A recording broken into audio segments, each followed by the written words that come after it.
Ahora sí, les cuento cómo es la distribución exponencial. Entonces, una variable aleatoria, decimos que tiene distribución exponencial, si justamente su función de densidad es de esta pinta, es una densidad exponencial. La variable aleatoria toma valores solamente positivos. Fíjense que acá solo puse la notación con la función indicadora. La densidad vale 0 antes del 0 y tiene un decaimiento exponencial para los valores positivos. Entonces, ¿cómo queda la acumulada de la exponencial? Entonces, nuevamente, recordemos cómo se calculaba la acumulada. Entonces, tenemos que la densidad vale 0 acá y vale con esta formulita para los positivos. Entonces, cuando quiero calcular la acumulada en un punto, yo ya sé que si el punto es menor o igual a 0, no acumulo nada. En cambio, si el punto es mayor que 0, tengo que integrar entre 0 y el punto lambda por e a la menos lambda t diferencial t. O sea, me paro acá en el punto x, tengo que calcular este área. ¿Cuánto da la integral entre 0 y x de lambda por e a la menos lambda t diferencial t? Bueno, la integral de esto es menos e a la menos lambda t entre x y 0. O sea, esto queda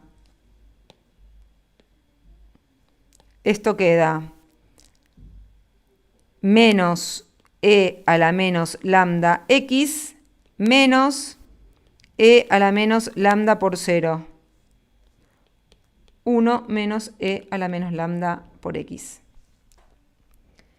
Entonces llegamos a que la distribución acumulada vale 0 para x menor a 0 y cuando x es mayor a 0, esta es la fórmula de la función de distribución acumulada. Y eso no es ni más ni menos que lo que tenemos acá escrito. Tenemos cuál es la densidad, cuál es la acumulada y cómo es el gráfico de cada una de estas dos funciones. Acá la densidad y acá la acumulada.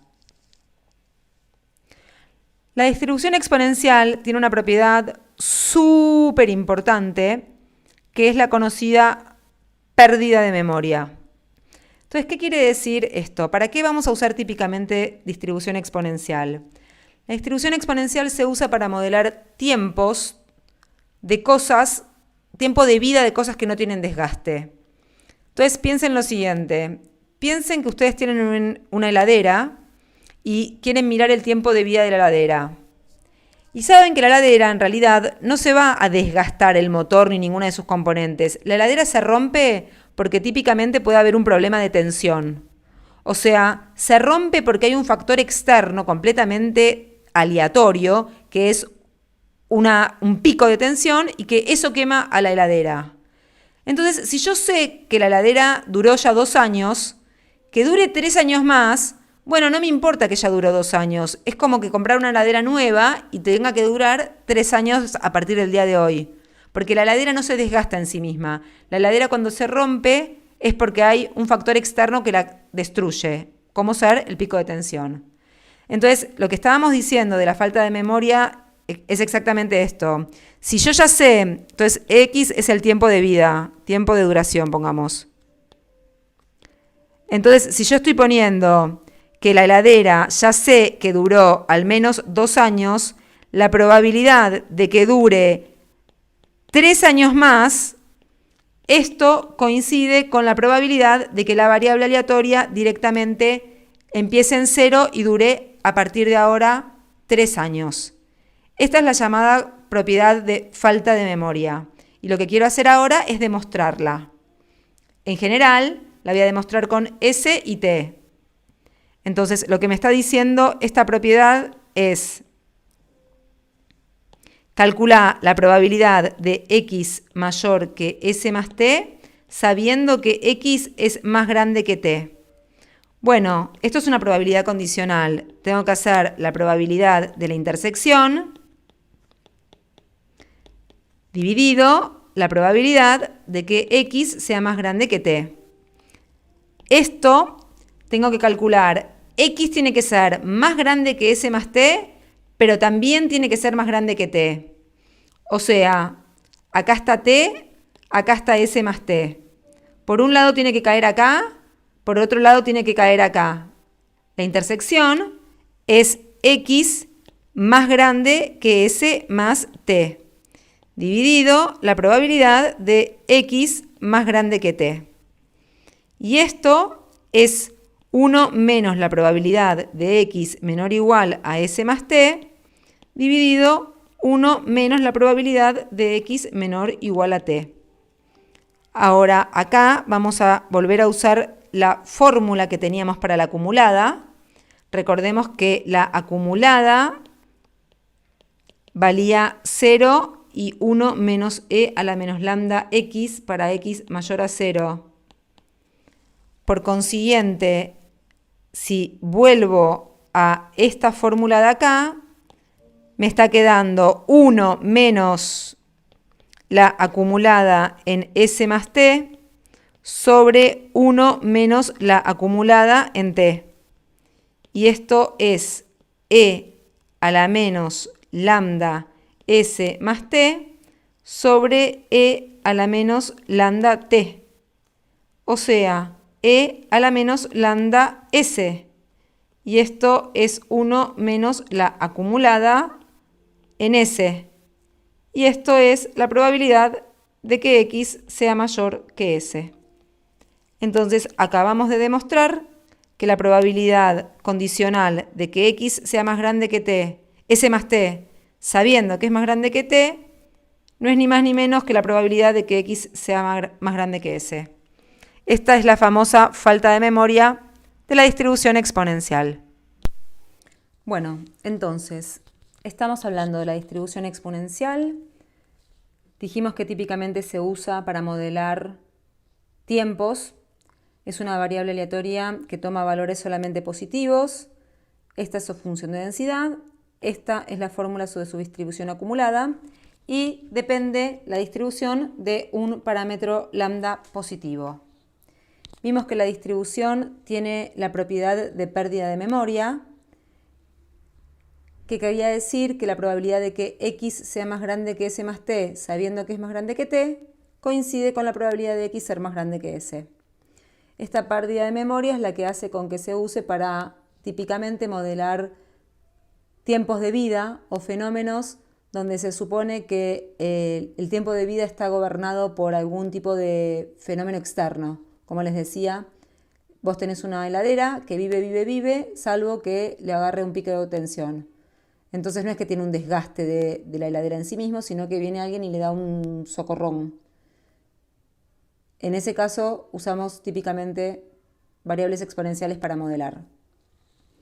Bueno, vamos ahora a hacer algunas cuentas. Vamos a calcular la esperanza, por ejemplo, de la variable aleatoria exponencial. Entonces, como siempre, la esperanza de una variable aleatoria continua se obtiene integrando x por la función de densidad. En un principio entre menos infinito y más infinito. Ahora, nuestra función de densidad solo está concentrada en los valores positivos y antes vale 0. Así que solamente vamos a integrar de 0 a más infinito x por lambda por e a la menos lambda x diferencial x. Y para hacer esta integral vamos a hacer partes. A esta la vamos a llamar f, a esta la vamos a llamar g'. Y por consiguiente g es menos e a la menos lambda x, mientras que f' es 1. Entonces, ¿qué decía partes? Partes decía que hay que hacer f por g. F por g da x por e a la menos lambda x entre más infinito y 0, menos la integral entre 0 y más infinito de ¿quién? De f', 1 por g.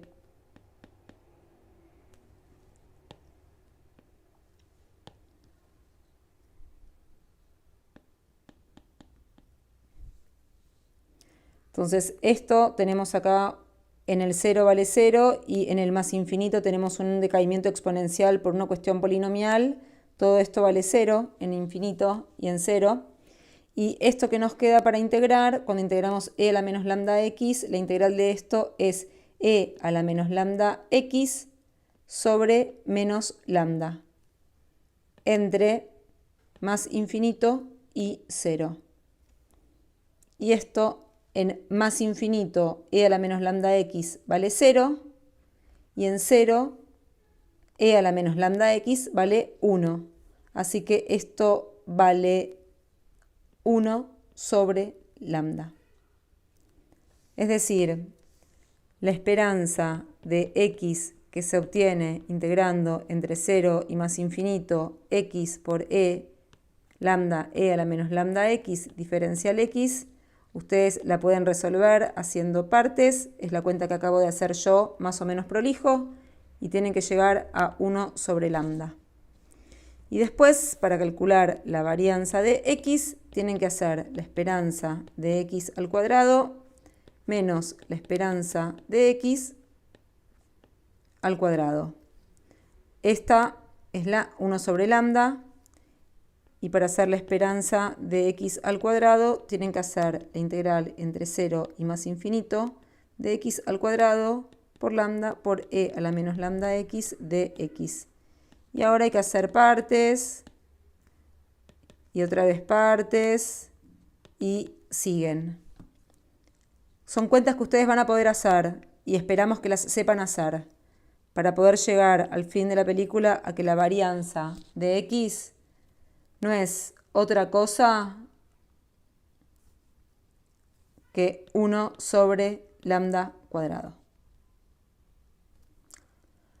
Bien, tenemos entonces la esperanza de una exponencial es 1 sobre lambda, o sea, nos dice cuanto más grande es el lambda, más chica es la esperanza de la variable aleatoria, y la varianza de la exponencial es 1 sobre lambda cuadrado. Bien, vamos ahora a hablar de percentiles en el mundo exponencial. Entonces acá el dibujo es siempre el mismo. Si querés el percentil xp, tenés que encontrar el valor que resuelve f sub x en xp igual a p. En términos de área, tenés que buscar con qué punto acumulás área p. En términos de acumulada, tenés que buscar con qué punto agarrás y vas a parar al valor p. Acá está la acumulada, acá está el dibujo de la densidad. Entonces, f sub x de xp es resolver 1 menos e a la menos lambda xp igual a p. O sea, 1 menos p tiene que ser igual a e a la menos lambda xp. O sea que el logaritmo de 1 menos p por 1 sobre lambda con un menos es el valor de xp. Entonces tenemos acá cómo hacer para conseguir los percentiles de la distribución exponencial. Es una cuenta que no espero que aprendan de memoria, simplemente que sepan deducir en la medida que se acuerden que los percentiles resuelven esta ecuación. Tenemos acá un resumen de la distribución exponencial. La densidad, la notación para decir que algo tiene exponencial, distribución exponencial, la fórmula de la densidad, el dibujito de la acumulada, una expresión para la esperanza, 1 sobre lambda, y la varianza, 1 sobre lambda cuadrado, y esta propiedad súper importante que caracteriza a la distribución exponencial dentro de las variables continuas. O sea, si ustedes tienen una distribución que ya saben que es continua, que tiene una densidad y que además tienen la falta de memoria, bueno, la única posibilidad que hay para modelar ese fenómeno es considerar una distribución exponencial.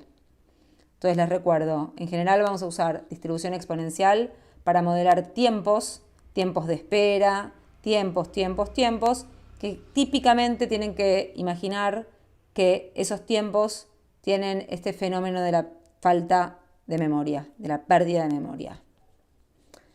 Tienen acá los comandos necesarios para poder trabajar con la exponencial en R. Cómo hacer para calcular la densidad, cómo hacer para calcular la acumulada y cómo hacer para simular números que provengan de un modelo exponencial. Si yo quiero simular un número que tenga distribución exponencial, invoco el comando rexp y ahí me va a generar números con la distribución exponencial y el parámetro que yo determine. Si quiero generar muchos números, le tengo que decir que el rexp me lo genere que me genere n valores como primer parámetro de la función rexp. Bueno, ahora sí, pueden hacer el ejercicio 1 y 2 de la guía de actividades que preparamos para esta clase.